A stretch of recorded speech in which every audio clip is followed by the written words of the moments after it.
Thanks very much for being with us today to talk with Dan Ryan and Loretta Smith, both running for Portland City Council position number 2. I'm Helen Jung. I'm the opinion editor at the Oregonian, and I'll let the others on the editorial board introduce themselves. I'm John Maher, president of the Oregonian Media Group. John. Good to see you. Good to see you. Hi there, Laura Gunderson, the Director of Public Interest and Accountability. Hi, Laura. Hi there. Good to see you. Amy, you're muted. Sorry. Amy Wong, editorial board member. Thanks for being here. Yes, thanks, Amy. And Everton, do you want to introduce yourself? Yes, Everton Bailey Jr., Portland City Hall reporter. I am not part of the editorial board. I am just listening in my capacity as Portland City Hall reporter. Hey, Everton. Great. Thanks again. So what we'd like to do is just start off a little bit by having each of you give a 1 or 2 minute statement about why you are the person in this moment who should be elected to Portland City Council. And why don't we start off in alphabetical order? And Dan, if you wouldn't mind going first. Sure. Yeah, I'm delighted. You said 2 minutes, roughly. So I was finishing up my time at All Hands Raised after 11 years, successful run there, and I was in a self-imposed sabbatical, and I was coming out of it around January 1st, and people knocked on my door, and they knocked on my door, I think, because I know why they knocked. It was former staff and former board members, and they wanted to see the results that I was able to convene people with, bring people together, a lot of different constituents. No one was ever on the same exact page, and how we could be focused on results, focused on goals, looking at metrics, getting population success. And so when I came back home, when I look back on it, it was, I came back home in 1995, and that was because I received information when I was in Seattle that I had to make plans. And that was because I had HIV for about 13 years, and I had been hospitalized a couple times, and they said I had 6 months to a year to live. So I came home to be with my sister. And then the science caught up with me, and I was able to serve this city. And so I'm just so fortunate in the 25 years that I've gotten a second chance and be able to serve my hometown, being a graduate of Roosevelt High School, whether it was at the Portland State University, raising money as the development director for a $200 million campaign, at the ballet, keeping dancers on stage during the Great Recession, being the chair of the Portland Public School Board, where we finally tackled racial equity. And then, of course, in my time at All Hands Raised, I just felt like, you know what, it took me a few weeks to get there because this isn't my sector. But I decided, yeah, I'll do this. If you're all in, then let's make this happen.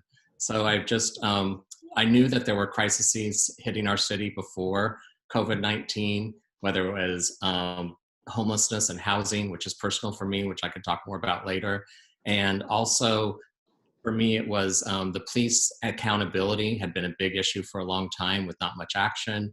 And then I think the third for me was actually the infrastructure, the systemic change that's necessary at City Hall. The fact that we have the most archaic form of government for a top 25 city that's a century behind all other cities was something really important to me. And so I just decided, you know, why not? I'm 58. I'm ready to serve my city. I feel great 25 years later. And so the good news is a lot of those constituents and relationships I've formed over the years really have had my back. And I think that's exactly why we got into the runoff. And so in 2 minutes, that's why I'm delighted to be here right now at this moment in time, to have an opportunity to serve at a time of crisis, which is a time of opportunity. Great, thank you. And Loretta?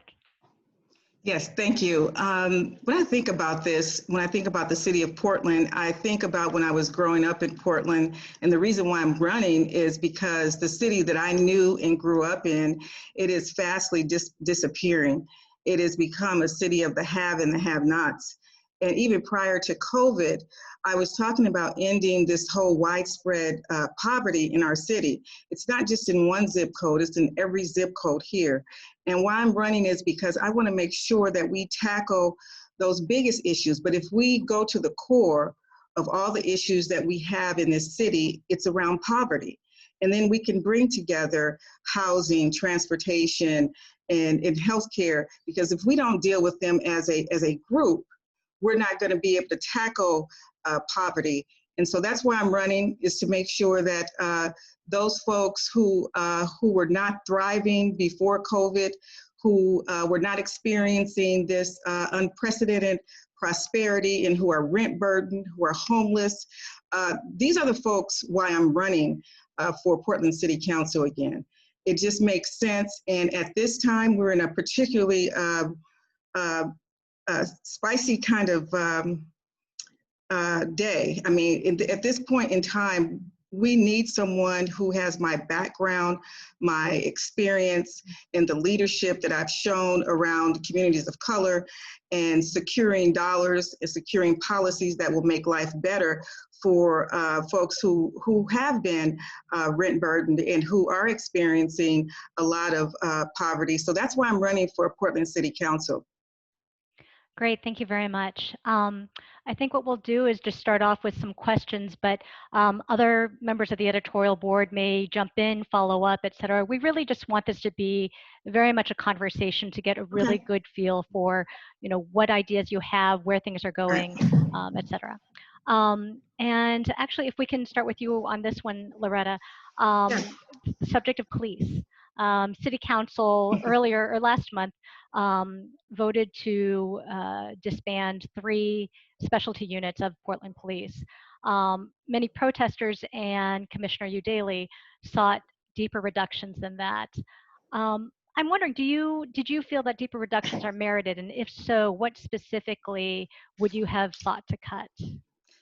Yeah, I think that was bold leadership, what they did during this cycle. I sent the entire council, before they actually took their vote a week before, a police reform and accountability package that included very similar things. It included taking away the qualified immunity. It included taking a deeper cut of $50 million, which is 20% of their budget. Thirdly, it included taking away the rubber bullets, the chokehold, and the acoustic long-range devices that they use for crowd control, taking them out of the mix. And the fourth thing was to take away, was to bring together a community citizens advisory committee and to codify that committee into a ballot measure. And I'm happy to learn that Commissioner Hardesty, she has now taken up my 5th point for the ballot measure, which I support wholeheartedly. I think we've had a problem with police for a very long time, and until George Floyd, seeing him losing his last breath, asking for his mom, that was heart-wrenching, and I think that was just the thing that needed to happen to tip everyone off, not just in Minneapolis, but across the United States and internationally. I have a son that I raised in this community, and I remember telling him, even before he was 16, because that's all he could talk about in his early teenage years of being able to drive. And I had to teach him at an early age that this is not an issue. This is how you respond if the police pull you over. And you don't argue and fight with them, because it could be, it could cause some consequences. You could get hurt, or death could actually be in your future. So you need to be very clear when you talk to them. And it happened when he turned 16, he was driving his mom's car and he got pulled over because they thought he had stolen it. And so he had never had that kind of experience before. And everything that I taught him, it went out of the window because he was afraid. He was asking why. He hadn't done anything wrong, and he wanted to plead his case. That was everything that I told him not to do. I told him to let me deal with it afterwards. You just give them what they want. They asked for the title. He gave them the title. He said, well, this is not your car. He said, well, me and my mom have the same last name, don't have the same last name. So for me, having that understanding of the federal government, the state government, local government, and understanding of community and my deep community ties, I think right now at this time, more than even in 2018, that it calls for someone with my rare kind of qualifications and background to be able to walk through these next couple of years in a strong, bold manner. And would you have supported deeper reductions? I certainly would have. I said that because the reductions that happened were 15 million. I suggested that we should take 50 million, which was 20% off the $250 million budget. And I'm sorry, and specifically where, I guess, what would you have defunded? Well, those two items that you mentioned, I was totally in support of removing those. But we had the flexibility, because it was 50 million, we had the flexibility, and we could have worked with the other commissioners of where it actually came from. But for me, it needed to show, we needed to show that we care, that we want to use those funds to lift up communities of color, to make sure that we can offer the kind of low interest, no interest loans for small businesses, make sure that those businesses who are in trouble right now, that they are, that they will be able to recover from this message, that we're cutting a budget. And so for me, I will still be in support of cutting deeper into the police budget because I think it's necessary. I do not agree with totally defunding their budget because that would be a mistake, but we can move around some of those resources to help communities of color in a big, meaningful way. Okay. And Dan, same question for you, just with police, and would you have supported deeper reductions? And if so, specifically, where would you have taken that money from? Yeah, I was supportive of the 15 million repurposing from the budget to begin the process of reimagining community safety. And so I liked the idea of what we did with the funds. I didn't see it much as a reduction, as a repurposing and start to reimagine the building of a community safety system. I thought that the work that Commissioner Hardesty has been doing, not just since she's been on council, but actually for decades, in building those relationships and understanding where those repurposed dollars can go was really well thought out. It wasn't reactionary. It was actually more that there was a moment in time that a leader seized because there was the attitudes, beliefs, and values of the population finally that. And so I was 100% in support of that repurposing, especially for the community street response.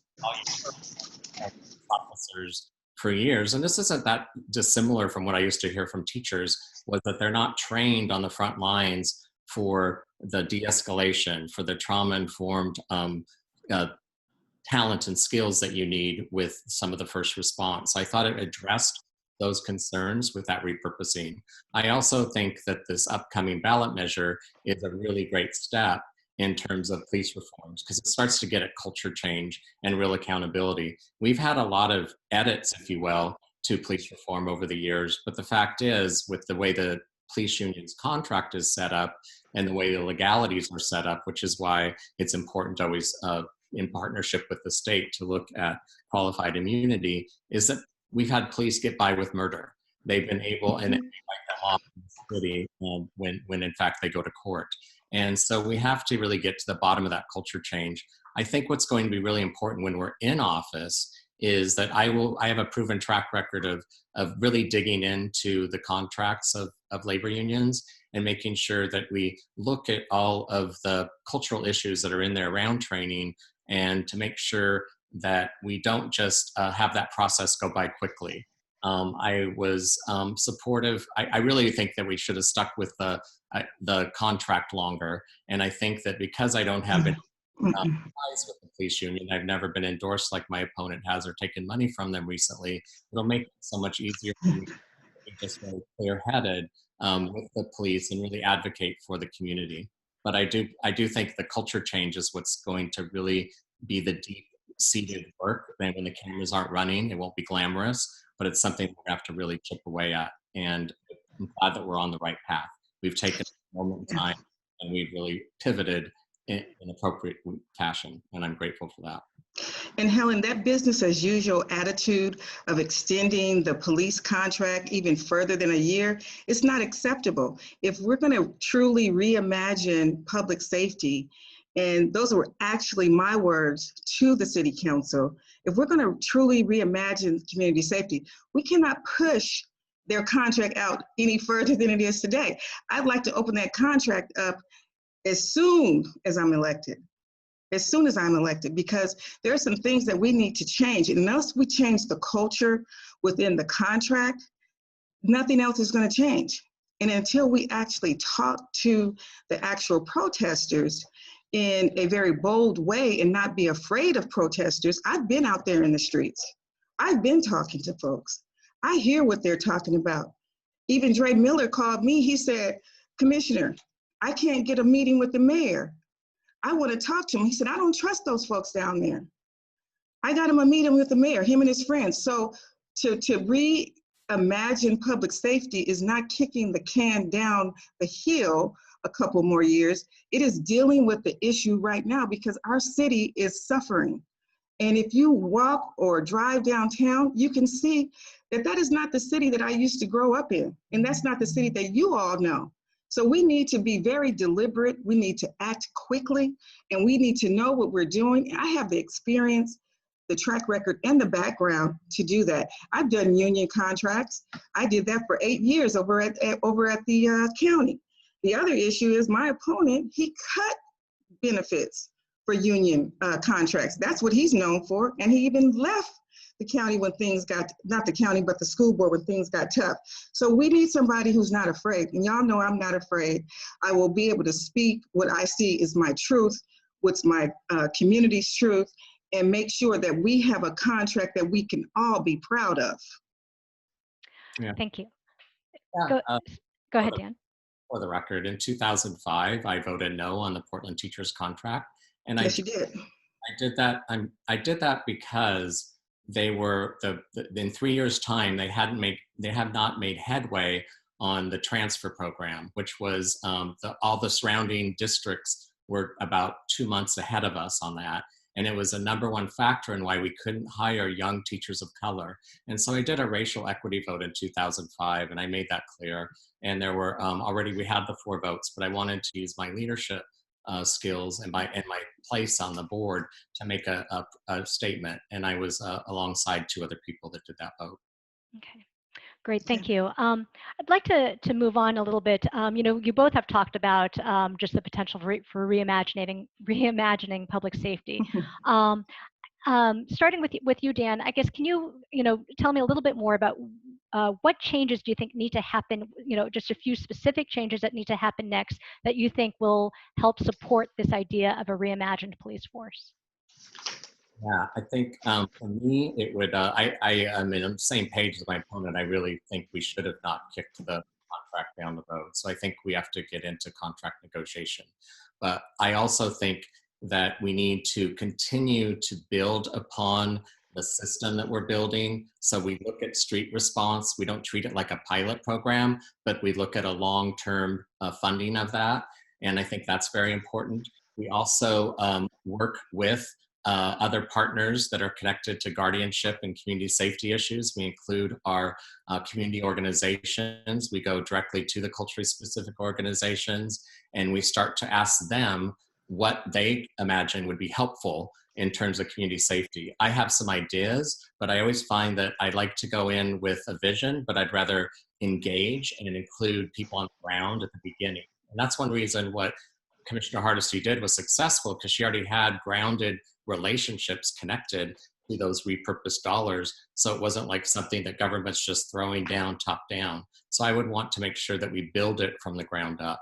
And so I'd want to expand upon that, because I don't think 6 centers will be enough. I think that we need many, many more. We need many more systems connected to that. So for me, it would be about engaging our community resources in a deeper way. And I also want to connect the dots between our homelessness and housing population, because that's a lot of where there's a lot of direct response as well. How do we also connect with the Parks Department, where we have many employees who become first responders in our Parks Department?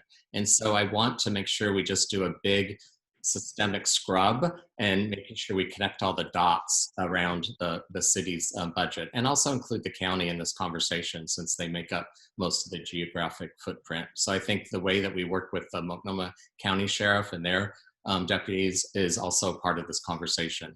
And because of COVID-19 and economic devastation, we're going to need to have creative dialogue about how we're going to streamline, because revenues are coming way, way down. And so at a time of less public money, we have to get smarter and start to do system change. We're program rich in this city. That's why I started All Hands Raised. We're program rich but system poor. And one of the best times to start to really focus on system change is when you're in a crisis. And I have the experience to do that because I've always had to think out of the box and get some results for populations that the government was failing on. And Loretta, how about you? What does a reimagined police force specifically look like? And what are the changes to get there? The Reimagine, you have my police reform package that has those 5 points around taking away the qualified immunity, taking away additional dollars, doing deeper cuts. But the other piece that I didn't talk about was the piece around partnering with mental health, making sure that we marry mental health with workforce and education. After we repurpose dollars, and then the new money that's coming in from the housing measure that's going to deal with supportive services. That is the real reason why we haven't been able to get those 3,000 folks off of the city streets who are unsheltered, is because many of those folks needed drug and alcohol counseling, mental health counseling, and we were not able to have the dollars available to them to move them off the streets. Now that we are going to have those dollars, we can reimagine what public safety looks like, because what I know and you know that over 50% of those of the people of the interactions with the police and homeless, they were all homeless and they needed services. So once we take care of those services, identify opportunities to convene several meetings in the community. That is number one. We have to talk to people and not be afraid to talk to communities that we've never talked to before. And I think that is so important in reimagining. And just low-hanging fruit that I've been telling Daryl Turner and his folks for years is that we need to have your officers living in the city of Portland. Only 18% of our police officers, there are about 809 of those officers, only 18% of those people live in the city of Portland. So we have folks coming from other places trying to police our most vulnerable, and we need to change the entire, if we're truly gonna reimagine public safety, we have to change the entire ecosystem from when the DA, and that's happening, we got a change in DA, and a change in who the police, because they police low income and communities of color at a greater rate. We have to get the city attorney's office. We have to reimagine that, because they have they're responsible for risk. And if you're doing policies based on risk, then you will always be on the side of the police. And we need to be on the side of the people. And that's why people are out in the streets protesting every night. And I think if we start with those, then we will change the whole ecosystem on the ground with mental health, making sure that our police officers live next door to each other, so we can say, okay, that is Dan's son, that's Loretta's son. I know that kid. That kid hasn't stolen a car. So we need to be more community oriented, and community policing has to be at the center of everything that we do. Great, thank you. Let's see, let's start with Loretta on this. And you mentioned protests earlier. Certainly the massive show of support in these protests were responsible or contributed to the changes we've already seen from City Council. At the same time, these have gone on for close to 7 weeks and often have devolved into vandalism, looting, and property damage. Some leaders believe that they have become also a distraction from the work of making more permanent change. What is your assessment of these protests, and what would you, what would you say in terms of, how long these should continue or what should be done? I agree with Ronnie Herndon, Tony Hobson, all the community leaders who came out right around the corner from my house by the North Precinct, that there is a group of people who have co-opted this Black Lives Matter movement and made it into their own. And so the folks who are at Black Lives Matter, these are not the folks that are out there tearing up stuff. there's another group of folks who are out there tearing up everything. And I think we need to get to the bottom of it. I think we need to strike a balance between, yes, your constitutional rights have to be protected, and peaceful protesting needs to be a part of that process. But we also have to understand who's doing the tearing up here. And how can we talk to them to find out what they want?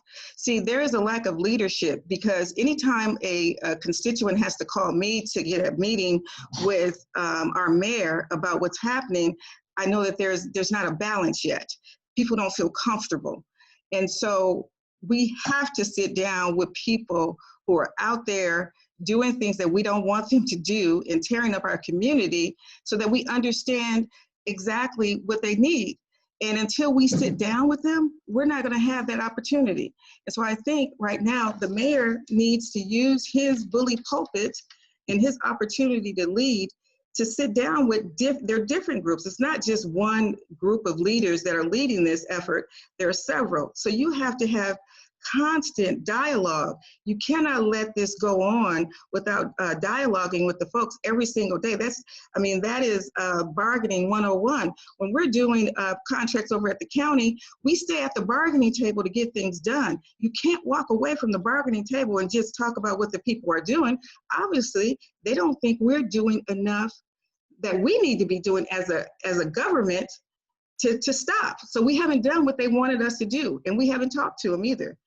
And it's so, for me, it's very emotional, because when I was downtown last week and I saw all the folks down there, the graffiti, the buildings and the windows that have been broken, it broke my heart to see that.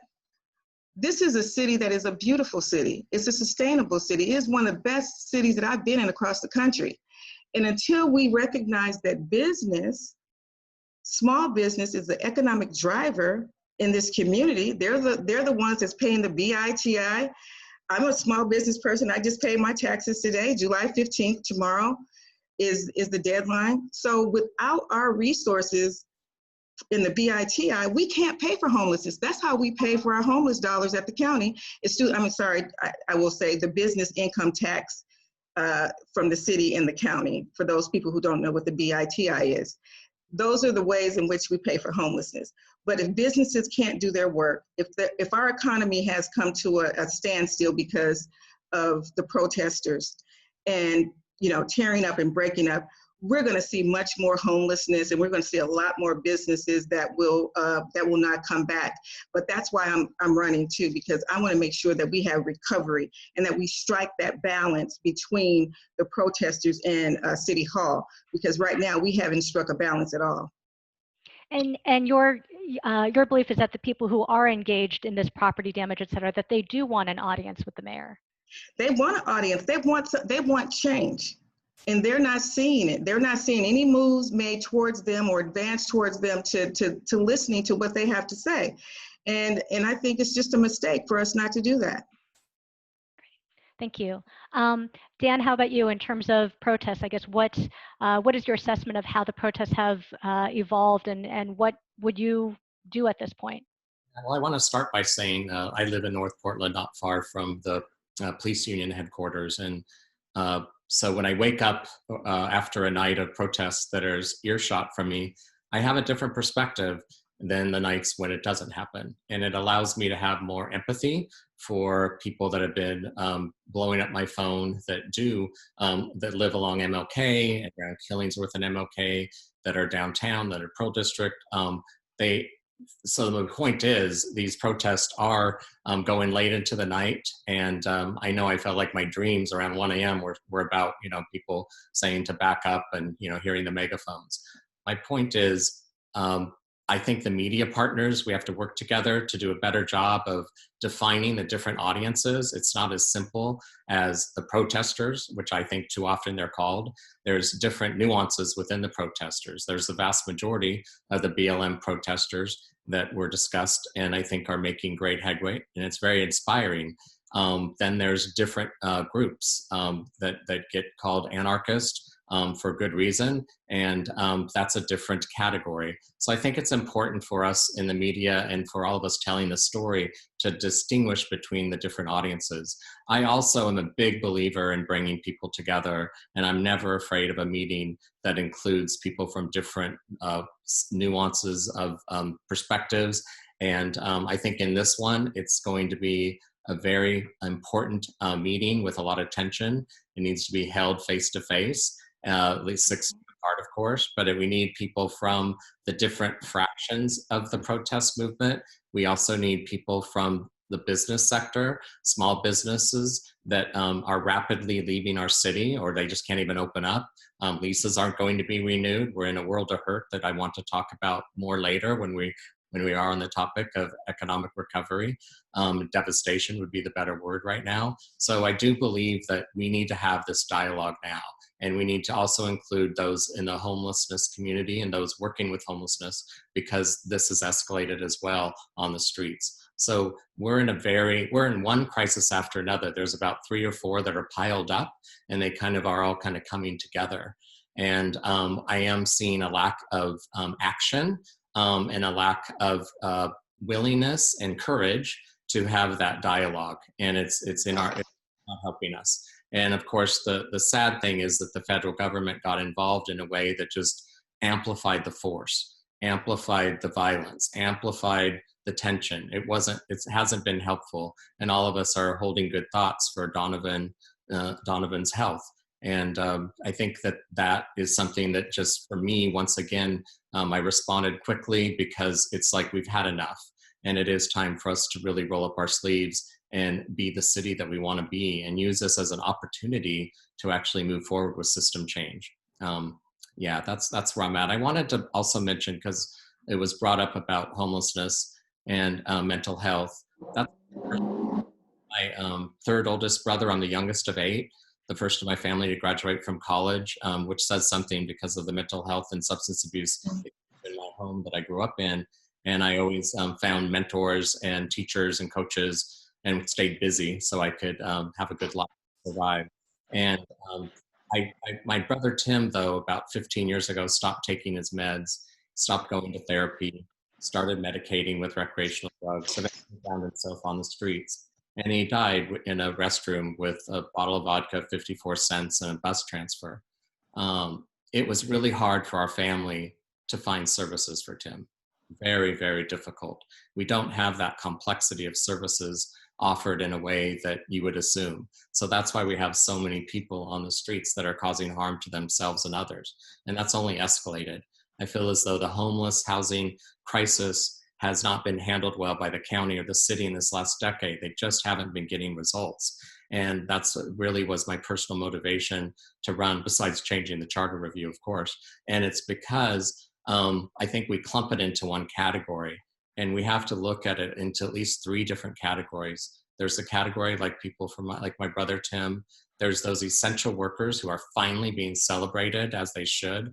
Allows us to sit and do this Zoom call as we can safely get groceries that they're providing in our stores. Those people don't make enough money to live in Portland, and they haven't been able to afford to live in Portland for a long time. And it's time for us to get serious about a long-term affordable housing system for our essential workers. There's also those that are kind of more on the margins, that sometimes have some money come in, sometimes don't. They might be from they might be from the film industry. They might be people that are on contract in small businesses, just like I am. And they're suffering too. And we need to have an affordable housing system that's set up for that category. So we have to break it down into these 3 categories. Also, finally, I want to say that the table has to include people besides the elected officials, those staffers and bureaucrats that serve them, and those that get the contract money. Those are called great photo ops. They're wonderful meetings for kissing the ring, but they're not providing us with the tension that's needed in a meeting to actually get to the bottom of creative solutions. Where is the small businesses that I've been talking to for years that have been losing money because people didn't feel safe to go to their restaurant?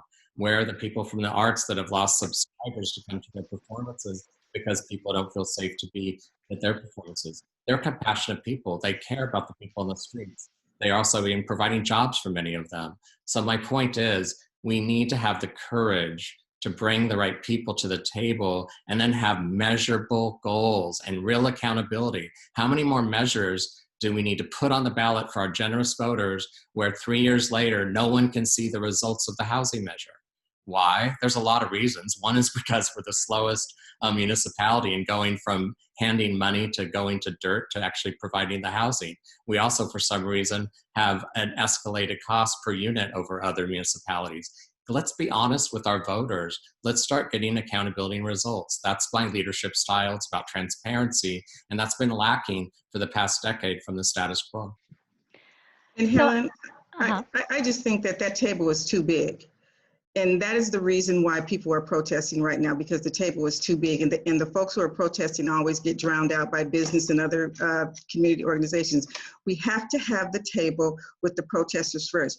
We have to listen to them first, and then add all these extra folks to let them know what we think can be doable, what we think, how can we reimagine government and policing. And until you have those first few conversations just with the protesters, it's going to be business as usual, bringing business, bringing government, bringing all these other folks.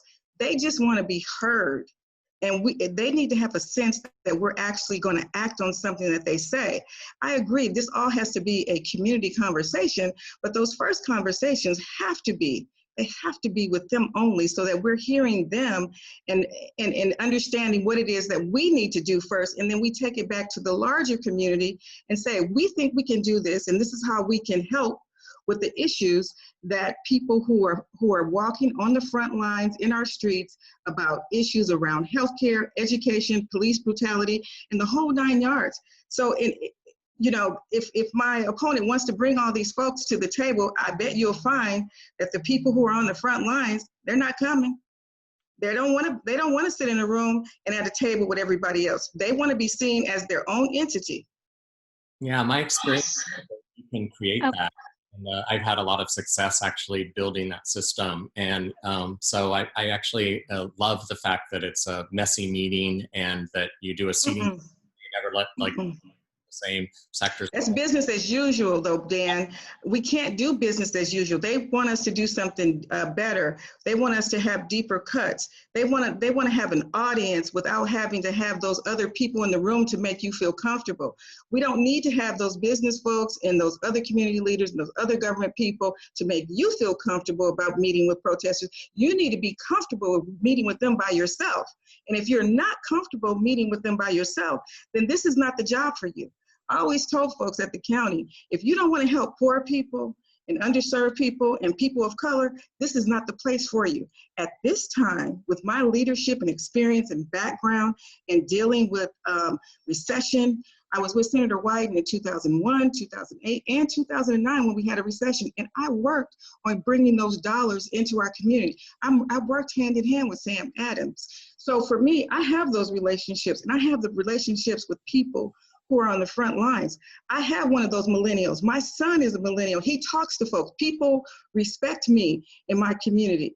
Every Black leader in this community that supported me in 2018, they're still with me. They value my voice, and they know that I will carry their voice back to a bigger council. So for me, I think it's time out on bringing everybody at the table to make people feel comfortable. You got to go out of your comfort zone, and you got to make sure that you talk to people who are really and truly on the front lines, and they have some specific demands that they need to be heard from immediately.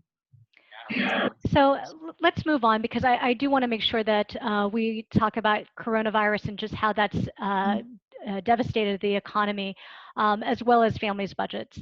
And I believe, Dan, actually you would be first on this. How should the city focus its limited resources to both support Portlanders, but also help businesses to recover? Yeah, I want to start off by saying that this pandemic is only getting, and I think finally getting some clarity about the economic devastation that is coming to our city and our region. I do think that the choreography that we've tried to implement I think our city leaders helped, the county leaders helped trigger the state to do the right thing back in March. I'm grateful that we were earlier than most to institute some proper social distancing, physical distancing, having the fewest amount of ICU beds in the per state, 1,000 ICU beds per, lower than any state in the nation. I mean, it's a crisis right there. And so we had to make sure that we were really strict about this. My point is, everything went off a cliff in mid-March. So the day the music died, right, in mid-March, by the end of March, 4 million had lost 4 million had lost receipts from the music industry alone, 8 million in 1 month total. We've had people in the private sector, small business sector, that have been trying to cope with this for months. They already know this is devastating. They're already asking and screaming for help. We as a city need to figure out how to survive, have some shared sacrifice. We need to really re-examine all these spending measures that are coming up in November. Why would we have all these spending measures coming up in November when in fact we are having this type of economic devastation? This is a time for us to figure out how to provide food and shelter and take care of one another to get through this. That's what we're going to be dealing with. We're going to have a dramatic decrease in revenues to the city and to the county because the public sector always lags behind the private sector because our revenues come from the enterprise in our region. And so I also want to say that those same measures that we're talking about, it's an opportunity to reimagine what that can look like in post-COVID, because there's going to be a post-COVID.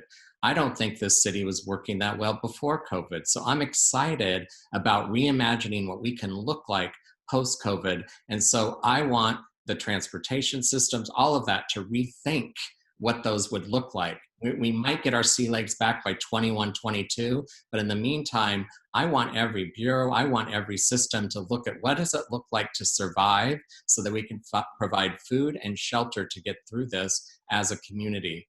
That's where I'm at right now on COVID. I'm really taking this seriously. This is economic devastation that we have never, ever experienced in our lifetime. It's going to make the Great Recession look like nothing in comparison. And Loretta, how about you in terms of the coronavirus pandemic and what it's done to both the local economy and families' budgets? How should the city use its resources? I think that we need to recognize that COVID has exposed the health of communities of color. They have been impacted far greater than any other group. And then when you look at those small businesses of color, they have really, really they have taken a big, huge loss. And I remember even before we were quarantined, when the Asian restaurants, people wouldn't come to them. And so they lost a lot of money even before COVID was even recognized. So I think that if we're going to talk to businesses, we need to make sure that we really wrap our arms around those small businesses that have been here and those small businesses of color to make sure that they can remain. Because if not, we're going to lose this whole cultural diversity that we have in our economy. I like some of the stuff that the mayor has done to put some of PDC's to put some of Prosper's money out there to help small businesses, and we have to do that.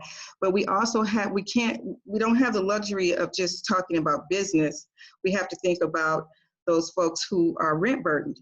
Now, that moratorium is going to come to an end in a couple of months. And all those folks who have taken advantage of it, they're now going to have to pay all that back money.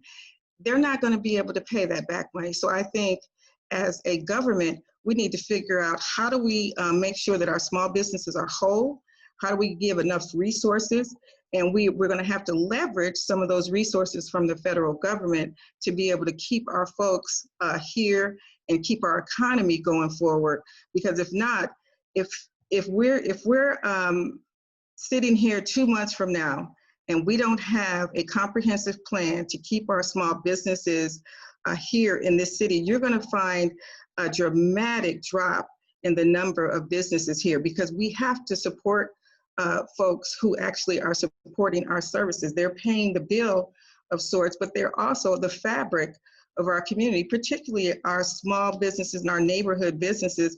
They're going to be out of business. I live right around the corner from Geneva's barbershop, and they closed because they just could not handle or think to handle how to do business post-COVID. And all the rules that you have to take. You have an owner who's almost 90 years old, and he couldn't take it. And so for me to have those kinds of businesses that have been in our community forever, I mean, it breaks my heart that happens. So I think we do have to have a comprehensive plan like yesterday to help small businesses recover. And we have to use some of our money that we have put aside for emergencies to help our businesses. And further, I just want to add, I look forward to how we can reimagine the city and the city and the county relationship, because we have some duplication of services. We have some streamlining that can really take place now. A lot of people have not only talked about reform the charter for the city, but they've also been talking about for decades how we can stop spending and wasting money with the duplication of services between the two entities. And so it's a really big opportunity to look at some merging and some streamlining between the two. And so I just think what this crisis is going to offer is for an innovative executive leader that's always done system change work like in there and really do some surgery on how we can repurpose and rebuild our public infrastructure. And it's time to really get back to private-public partnerships. This city and every city, when they are in a crisis and they move forward, we stop demonizing one another. We actually look on how we can work together and find common good so that we can survive and thrive. And I think the humility that's going to come from this economic devastation, which is going to probably hit this fall. And so I need to be in front of it as a leader. I can't worry about upsetting some people because I'm not on their page at the moment, because I'm telling you, in a few months, it's going to really hit home. And so the devastation that we're just beginning to occur, I have many friends that have already in that place that have closed down their restaurants, have closed down their businesses. They're suffering. And I think we've been tone deaf to that. And we have to really start getting honest and really rebuild and again, survive. And it's got to be a collective, movement.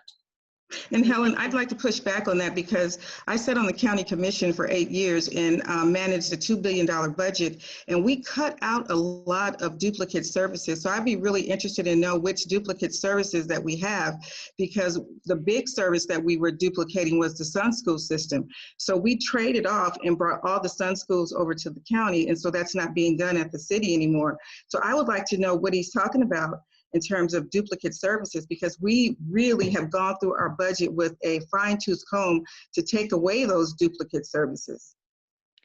And Dan, did you want to respond? I'll just respond with one real quick one, and that is, I'm glad that you took a swipe at Sun. You didn't get all the way into all the details, since the Parks Bureau still operates Sun programs. Great. Let's move on, and I think, Loretta, you're first on this. For the November ballot, we're likely looking at a Portland Parks operating levy, Portland Public Schools bond, a Multnomah County Library measure, at least one, possibly two Multnomah County preschool funding measures, and a metro transportation payroll tax. This comes on top of the new homeless services tax and the renewal of the Portland gas tax. Do you think local governments are overburdening businesses and individuals? And which, if any of those measures, would you say no to? I think all of those measures are important, but I think in this COVID crisis and in this crisis with police brutality and protesting in the streets, and we just passed a big major homeless measure, I'm concerned that all of that may be on the chopping block, that people will just say, enough. That's what I'm concerned about. Not to say that, early childhood education, if you want to talk about that, the federal government pays for that through Head Start. Expanding that would definitely give our families of color and low-income families a better start to education, and no one can dispute that. But then you add the other measures, and then you think about transportation. the thing that I can say about transportation is that those are the things that you can do with boots on the ground with local governments. Those are the things that the federal government can pay for in a stimulus package. We did that in 2009. We spurred the economy because we had shovel-ready projects all ready to go at the city, the county, and the state. So I think right now people are going to be rethinking their pocketbooks, and they're going to be wondering how they can actually pay for this. Business people are going to figure out that's probably the best tax that they could ask for anyway, is a payroll tax. But I'm just concerned that we have so many issues around healthcare and mental health, workforce, that those things won't pass. They'll be hard to pass. People will think twice. Which, if any of them, would you say no to, personally? I have to look at them, and I have to look and see how they're going to be paid for. I haven't seen that yet. Do you have any of the information on how they're proposed to be paid for? It's all still coming together. Metro, for instance, I was looking solely at a payroll tax as opposed to license. I believe the PPS bond would be property taxes, replacing what's already actually been, or bonds that have been retired.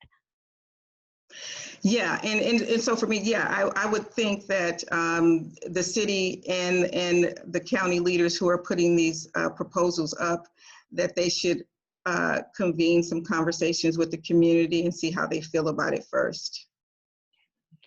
Dan, same question for you.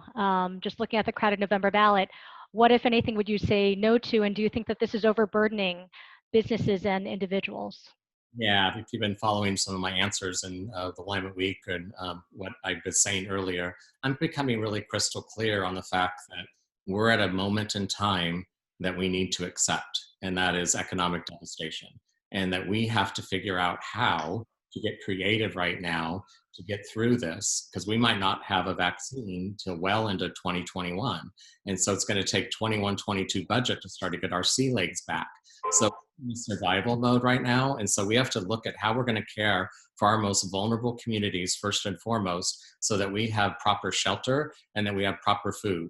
And so we have to get creative with all of our bureaus, and both at the city and the county, because we're going to have dramatic cuts. I do think that it's an opportune time during this crisis where we're tightening our belts and saying a moratorium on putting extra burden on any sector is for us to start reimagining all of those ballot measures, because again, they were all written pre-COVID, and so we're turning into a new paradigm, and the scenario planning and creativity that could take place to looking at transportation, to looking at housing, to looking at even the schools and the continuation of those wonderful new facilities. And of course, childcare, we have a chance to actually reimagine what that could look like in post-COVID. So I think we should use this period of time to work with communities that really come from the community to the elected officials, and that we then come back to our very, very generous voters when in fact they're not so strapped in a crisis. I also think that I want to finish with this. I'm a generous voter, just like most people in this county, but I think a lot of people are tired of being treated like an ATM machine without any proposal. I come from the accountability sector, the community sector. When I had to raise $2 million a year, 92% of it from the private sector, they wouldn't fund all hands raised if I wasn't crystal clear about what our strategy was, what our outcomes were going to be, and they would defund us if we didn't reach those marks. I just want to know what's happened with the most recent housing measures that we voted on. Where's the results? Where's the transparency? Where's the dashboard where people could get excited about seeing their investments in action? So I also think it's a really good time for us to use some continuous improvement science that I geek out on to make sure that we're just bringing along people with more transparency and more inclusion as we rebuild forward. And Helen, because tomorrow is the tax day, and we're going to see a fall bump. So after tax day, then we'll find out what we have in our coffers, and then we'll be able to make a decision on what should go forward and what shouldn't go forward. And we're going to have to go back into budget cycle and really amend our current budget as a result of the new tax date. So that's going to be critical for you to be paying attention to as a paper to see what that looks like, because then we'll have better information on what we should do and what we should not do. It's a pretty narrow window, however. I'm not sure when the fall bump process occurs. It's in but, August. Okay. It's in August. It'll be August and September. But it's generally in September, but they'll know the numbers in August, and then we'll go back into a session and amend the budget based on the new numbers. And there's enough indicators already that I got from your paper that we're looking at 40 to 45% unemployment. And so that kind of is a lot of information. So I'm able to do the math, and I agree that we have to wait to look at some of it, but I don't need to wait. I mean, we're getting enough data from a lot of good sources that are showing this economic devastation is already clear. We just and Dan, how optimistic are you, though, that any of these government agencies are going to pull back on their requests? I mean, who's going to say, fine, you go first? What's my... In terms of what? In terms of these measures on the November ballot. I mean, you talked about reimagining things, but do you think that there is actually that motivation by any of these agencies, you know, between now and November to do that? Did you want to start? And that's for you, Dan. I'm sorry. I guess I just, you know, if you can go a little bit more into this idea about, like, you know, this is an opportunity to reimagine these things. How does that play out? How does that logistically or realistically happen? Leadership. It takes leadership to just accept where we are and to admit that this might not be the right time. And so I think that over the next few weeks, there's going to be a lot of reconciliation and some reimagining based on the information that they're finally accepting. But I think in a very generous voting bloc and a very liberal voting bloc, I think it's really important for us to not worry about pleasing different special interests, but instead looking at the bigger picture and making sure that all I can do as a candidate that's giving my vision as somebody who will be on city council to say that I have enough information right now to say that this is a really important time to take a time out on adding more economic burden on a system, on all of the businesses, small business, you name it, that are already really strapped. And I just have way too many friends in small businesses that are suffering in ways that they couldn't have imagined ever since mid-March.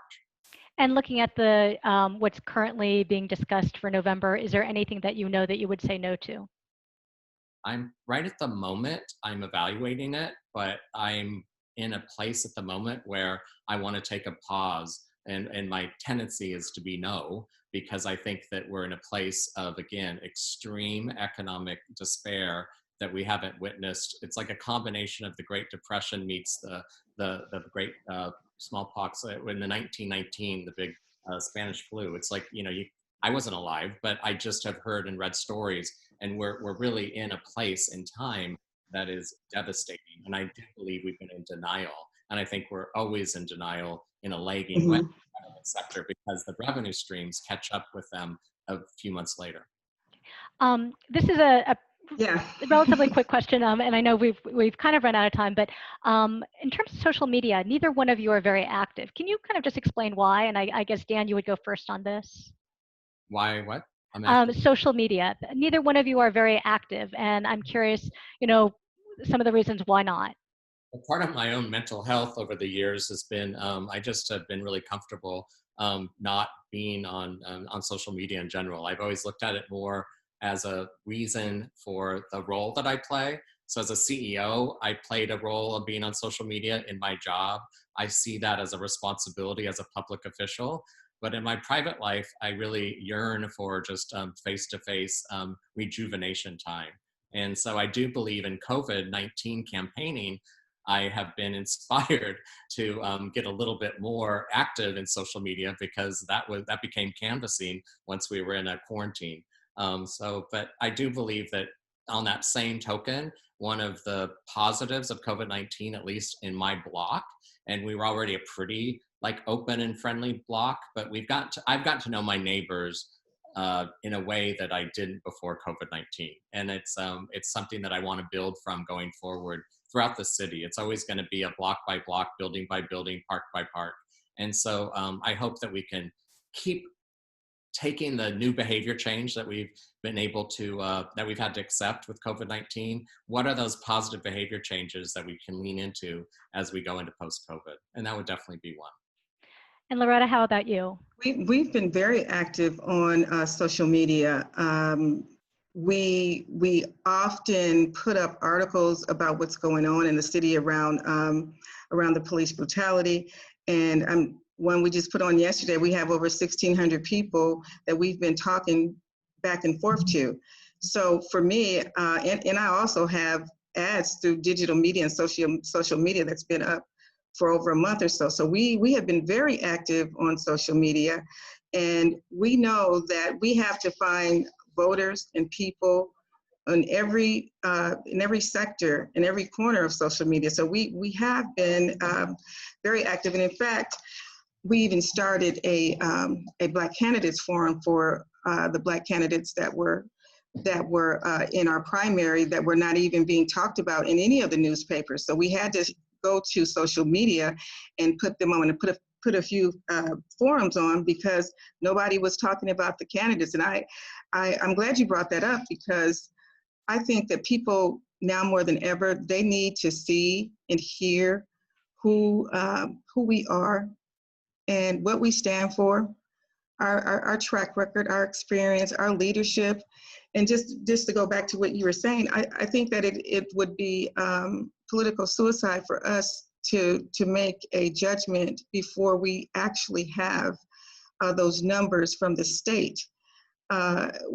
Yes, we're in dire straits here, but we also have to deal with the data. And I've done this for 8 years, and I know that those numbers can come back either way.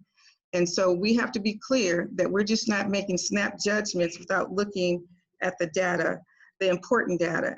That's what my experience has been as a county commissioner, and it has been effective to date, and that's what I'm going to continue to wait on before I make a decision. I just want to add that I went from 0 people on my Facebook, because I didn't have an account until late February, to almost 2,500. So I'm really playing the game. I'm out there. Great. I wanted to see if any of the other edit board members wanted to jump in. Amy, did you want to say anything? I'm going to take that as a no. Then if you want to just give like a 1-minute statement about, again, just why you think voters should be choosing you, we can start with Loretta on this one. Thank you. I appreciate this opportunity. The struggle is real for everyone in this community, but the struggle is even realer for those communities of color. And they need a voice, a trusted voice that will be able to talk about some of the needs that they have in their community. And I think with the poverty that's been widespread, I think that you definitely need somebody who has my experience, my track record, the leadership and background. You may disagree with me on many issues, but you cannot disagree against policy. I've passed over 100 resolutions that I needed 2 people to support me on to pass, and I've done that. I've done that to decrease the digital divide. I've done that for homelessness. I've done that for communities of color. I brought in $30 million from the federal government to support our Promise neighborhood. It includes a coalition of Latino Network, ERCO, NEA, and self-enhancement, so that we can be a national model in how to graduate our kids from high school. Those are the kind of priorities that I'm going to be concentrating on. I think we need to put an equity lens and a sustainability lens on every dollar that comes out of the city. I think we need to make sure that we're dotting our I's and crossing our T's. I'm real clear. I've watched this budget on both sides for the last 10 years, and you need somebody who understands the state, the local, and the county budget. This is not the time for on-the-job training. We need someone who can hit the ground running. I understand the complexities of this particular time right now. We need someone who people will go to. We need someone people who understand the numbers and the budget and the uses.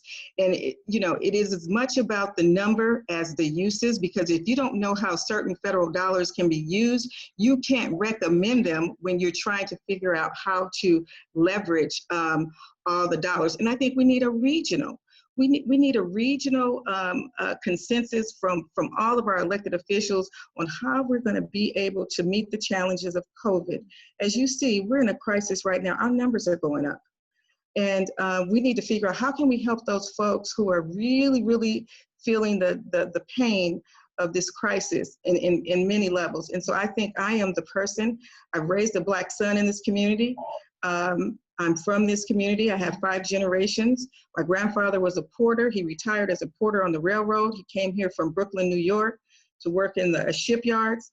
And then he went over to the railroad to help his family, a family of 8, live in this community successfully. And so for me, I have a long history of helping folks and bringing my leadership to the table. That's why I think that people should vote for me.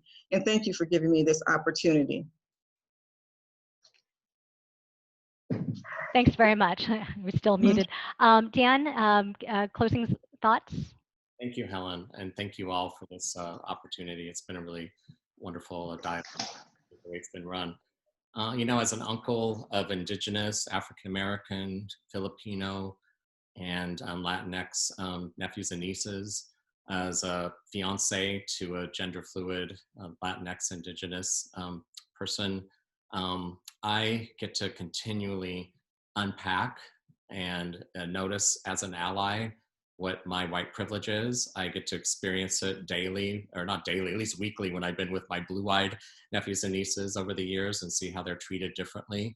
I get to experience it throughout the last few decades. You know, I made a courageous vote in 2005 with a racial equity lens. I've always been focused on students, clients, patients, residents. I'm community facing. That's just how it is. I look at what the population is that we're trying to improve, and then I measure it and make sure the practices are aligned and get rid of the ones that don't.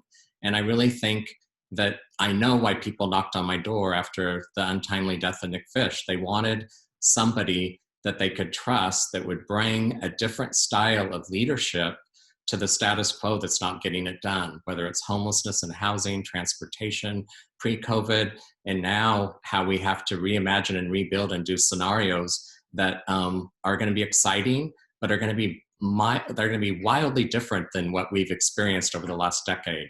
I think that the people knocked on my door because they wanted somebody that knew how to bring together the many different sectors and communities and demographics that fall within the private and the public and the community sector. And I do believe those meetings are exciting and wonderful. And I even do seating charts to make sure that no 2 sectors sit next to one another and that we can actually build relationship.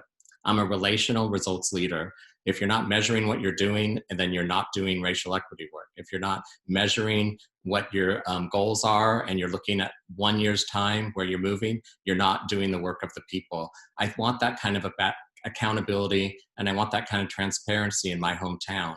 And so what I hope will be one of my final career moments is to serve this city. So 25 years later, the good news is I feel great. I just had a doctor's appointment 2 weeks ago and my blood work's better than it's ever been. He thought it was nuts that I am doing so well in such a stressful race for office. But I think I just feel aligned with what I'm supposed to be doing right now. And I'm excited and optimistic to be a member of the city council, the new city council.